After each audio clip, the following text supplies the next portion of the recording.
Hey, what's up? This is Todd Smith. I am back with a video, and in this video, I want to talk about my 1 week review on the Behringer Cat. I've officially had it for a little bit over a week, but let's just call it a week to give it a nice kind of rounded off title.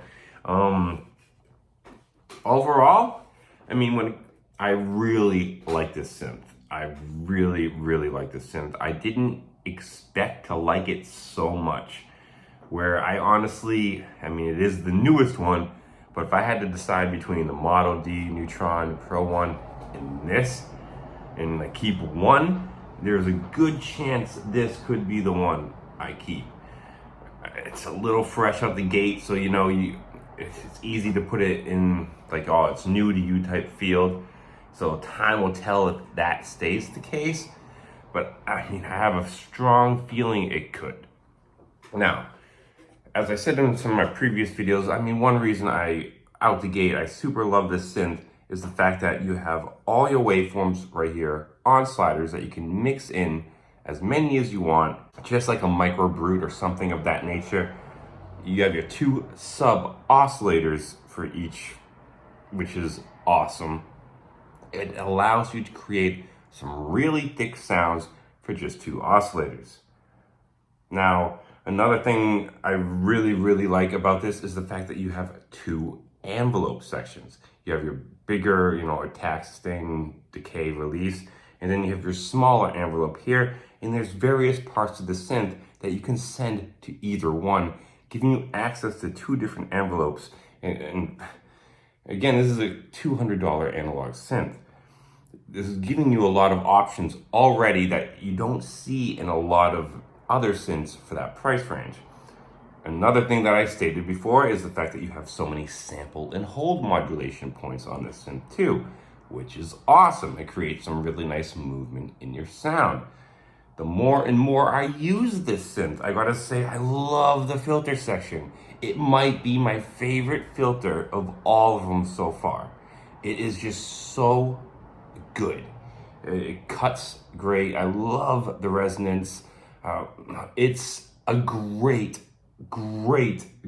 filter. Absolutely killed it. The design, the build, if you have a Behringer or something like, it's the same. I really actually do like the white knobs. I think they're unique and kind of cool. I was a little scared on the sliders at first, but they serve justice, and I play with the filter a lot, and I really actually kind of like the way it manipulates with even just a slider on the filter. That was one thing I was really worried about when looking at this. I was like, oh, the filter is on this slider. How is it gonna be? And honestly, it's a joy to play with. I do call this a mono synth all the time, but it does have a poly mode, which I'm gonna assume is paraphonic. Pretty sure it's 4 sounds, 4 voices, if I'm correct. I've only turned it on a few times, but it's pretty nice to have that option. Again, for the price tag, I think that's killer. And the most important part is the sound. I absolutely enjoy the sounds I'm getting from this machine. I'm starting in with a lot of kind of movement in the lower end, creating some basses with it. But this thing has really nice, crisp high end. I really like the way it sounds in the upper tiers. Some synths are a touch or go once you start to get up in the octaves, and I think this one really does a good job of kind of staying in check. I really love this synth, guys. It was well worth picking up, even though I have all these other Behringer monos. The more and more I play with it, even if you have an ARP or something like that, and you might think like, yeah, this is kind of based on that, this was based on the Odyssey and things like that, my bass might be covered. I do think this is kind of unique within itself, unique enough to even justify having it if you wanted something else that kind of treaded that sound but goes in a different direction with it. So yeah, for the price tag, for how it sounds, the options this thing gives you, I don't know, man. I think it's a great synth. Very happy I got it.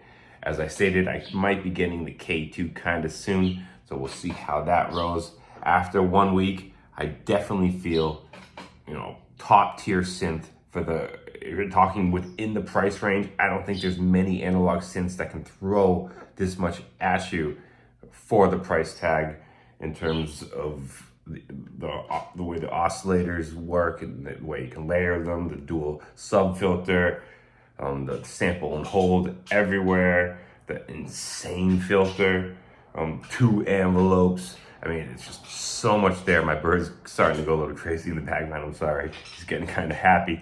But yes, he's just as happy for the cat as I am, obviously. Bird approved, human approved. Cat, killer monosynth, really amazing. I think the Cobalt could be one that kind of is up top tier like this.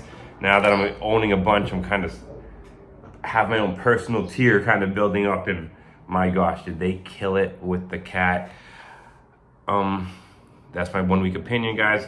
And as always, stay positive, stay creative, support each other, and peace.